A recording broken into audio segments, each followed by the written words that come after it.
Alright, so another video.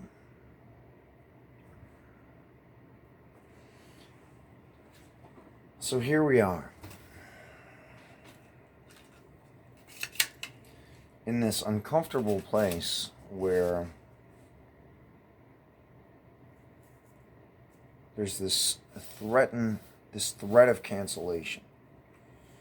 And in cancellation there's economic suffering and there's loneliness and exclusion. That's one path to cancellation. The other path to cancellation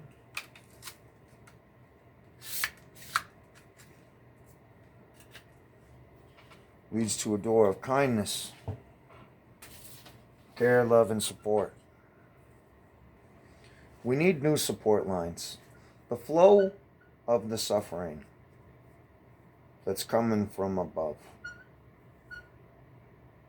Through that, through this. The flow of that suffering takes a person to poverty. That poverty sends them into their systems. And in their systems, there's forced conformity. Not just to the law, but to your actual behaviors. They decide who lives and who dies. And those that resist stay on the streets. That's the current dynamic that we have right now. We have a bunch of non-compliant people on the streets. These non-compliant people are our friends. They're our allies. And they're our people. They're just in a bad place. And they don't have a way of getting out. They're literally being held as captives. So, I was watching a television show yesterday. I saw a National Suicide Support Line. Boy, I tell you, I've had my own experiences with the Veterans Crisis Line. I don't know what that all means, but I've talked to them a whole lot of times. And what I found was always the same thing. You know, solutions where I needed to conform. Solutions where I provided myself with answers. Self-care. That is the prevailing way of the moment. Don't take care of yourself and you won't feel so bad. You can't change what happened to you. All you can do is accept it. Well, that's not true. There are things I can do about it. There are things we can all do about it. They say, well, you can't control anything. If you control anything, you're going to get it. I say, fuck you. Just ought to all that. You know? I'm going to live my life the way I want to live my life. You don't like how I am? You don't have to work for me. You don't have to work with me. You don't have to trade. You don't have to do any of that shit. Why don't you treat me like I'm a Canadian? You don't fucking hate Canadians, do you? You're not running around telling Canadians how to relate to their societies.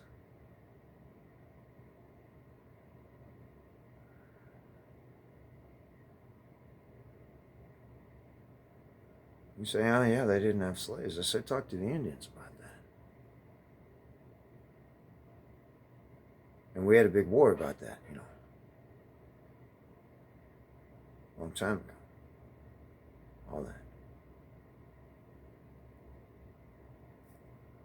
It happened. So, if we can take care of people when they need to reach out on a telephone line, a conservative hotline, are you experiencing interference in your life? Have you experienced cancellation? A cancellation hotline. Welcome to the club. You got a new set of friends. You know, those guys who I was talking about for their big tech, this could be part of their training. I mean, what do we really expect of our crisis counselors that work at the that work at the Veterans Crisis Line or Suicide Prevention Hotline?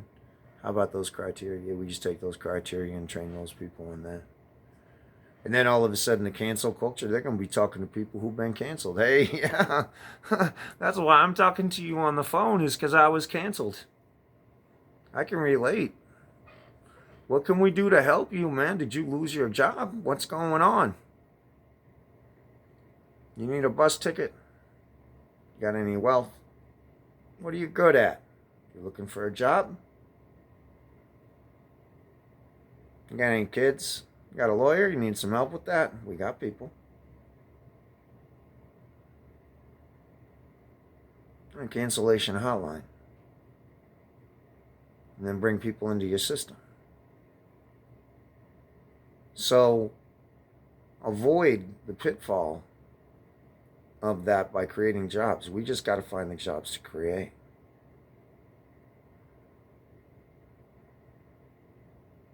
They say solar panel technicians, then open solar companies. Open a bunch of them in Florida,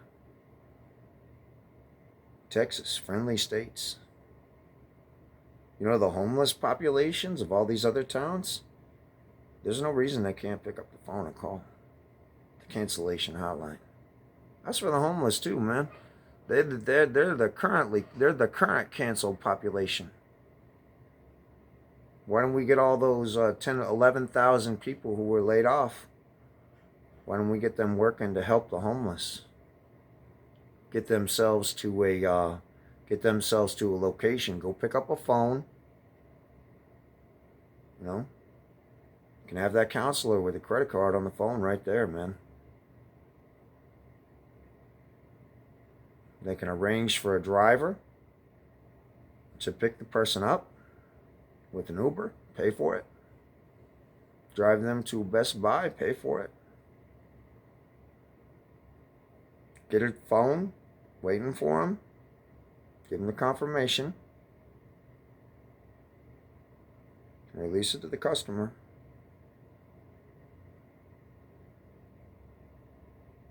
And then they can have access to what they need. And we help those people. There is a way to do it. Now, I've proposed a lot of ways to do that over the past. I got the $33.7 billion plan, which provides us with 500,000 units for non-compliance. Check in, check out. And then there's the commercial systems. So we could create a system, or we already have systems in place. There's a lot of different approaches to that. I'd like to talk to some people about that. Start figuring out a solution for that. So those 11,000 people, they always got somebody to talk to, man. There's always somebody new getting canceled every day. We can run fucking television commercials. Have you been canceled? And we give people safe jobs. And find some way to like a Patriot Star in the window. Like a Better Business Bureau kind of thing. Conservative friendly business. Some type of criteria. And we work with those employers. And we become involved. Talk to D'Souza. D'Souza knows a lot about this. He's a very creative human being. He's very wise, very intellectual, very smart. I'm sure I have a lot I could learn from that man. So there's ideas with that. Another idea that I have is that we need a unique for House Resolution 1, which is going to be coming, and it's something that needs to be addressed. We need a unique identifier, even if it is just a thumbprint. And, you know, we can argue about all of these things, but a thumbprint meets the requirements of all the things, and a person has to get that thumbprint taken when they come through immigration. We use those thumbprints in order to be able to provide a unique identifier. We need a unique identifier for voting. We need a unique identifier. If there's going to be any laws as far as voting is concerned that are federalized across the state systems, we need a chain of custody demand. A chain of custody demand. We also need a unique identifier. We need a unique identifier, and we need a chain of custody of command. Chain of custody.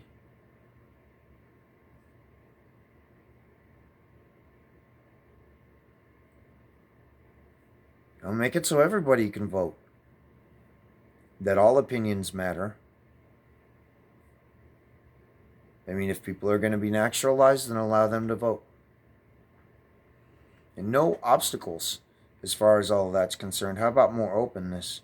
You're going to have your sleeping giant participating more often. I don't see why we can't use MAC identifiers and thumbprints. I don't see why that's not possible. And if you can give them all of the nonsense that they want. Give them all the nonsense, but you got to have those other requirements in there. They can have it any way they want. And then we just come and simplify it. We need every vote to matter. That's what's important. There needs to be a singular, unique identifier. And if it can't be perfect, then it's got to be good enough. I mean, the simple fact is that if you look at the voter participation in this country, it's so low. And it's so low because it's a pain in the fucking ball sack. And a lot of people don't want to do it. And we end up in a place where we're destroyed because of our own laziness. And I understand that idea. I'm just saying all people aren't being heard. I understand the idea that, yeah, people should be motivated and go do this and that. I get it. That's part of taking care of life. I'm saying people should be heard. Even people who are currently comfortable, who are fine with the status quo. Everybody's voice matters. I don't know why it's not easy. I don't know why it's not done by our telephones. I don't know why we can't track the unique identifiers of thumbprint and the MAC address of the phone to be able to restrict that. If you have a phone number, you can send back an authentication and they can give you their thumbprint to authenticate the vote. We could have a mass re-authentication if we need to. All of that is possible. We can build that into the system too. Let's be creative and make sure all voices are heard. And when all voices are heard, madness will be avoided.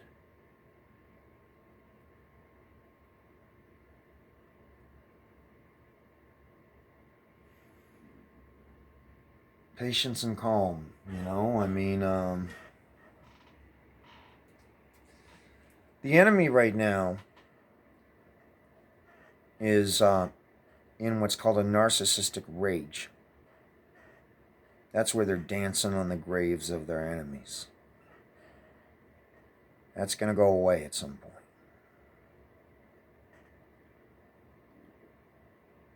Hopefully sooner than later. I still have a belief that this set of warrants could come in real soon. And there's a bunch of people going to jail. I mean, I continue to believe that. And because that's, to me, that's believing in justice.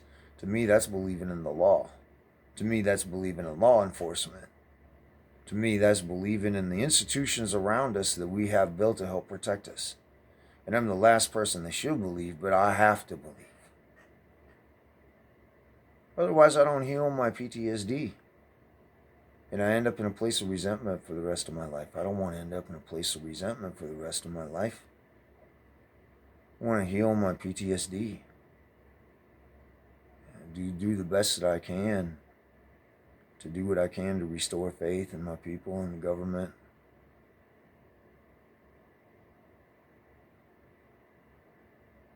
And our belief in positivity and creativity rather than destruction and negativity. It's a choice of positive versus negative. Are we positive? Are we optimistic? Or are we negative and pessimistic? Who are we as a people? I mean, we know who the people of Portland are. They were number one on the list because their fake ass shit was working. And everybody thought it was cool, bathing in that narcissism. Oh yeah, we're being the best we can be, all that shit. And until it turned negative and complaining. It's always Trump's fault, men's fault. And now it's a wasteland. It went from number one on popularity to number 0 to number 80, the last on the fucking list. It went from first on the list to the last on the list in 4 years. And that's part of the reason why the mayor was assaulted. That's what the man who assaulted him said. The mayor of Portland. That's why he was assaulted. For bashing the name of their city. Well, I'd say you did that with your own actions. You know? So they have this narcissistic rage, yet they have this failed society at home. I'd say they're weaker now than they appear. Much weaker than they appear. And they've shown very strong weaknesses. Our Supreme Court is going to have a field day with this. Hopefully we'll be able to hold ground and defend strong. And when there's gaps in the line, we'll be able to fill them in. And keep a strong and united front against an enemy that will not relent, that will not quit, that will never cease to attack in every opportunity that it has until it's imprisoned and diminished. So, there's an arbitrator to all this. That's the people. And people will be heard.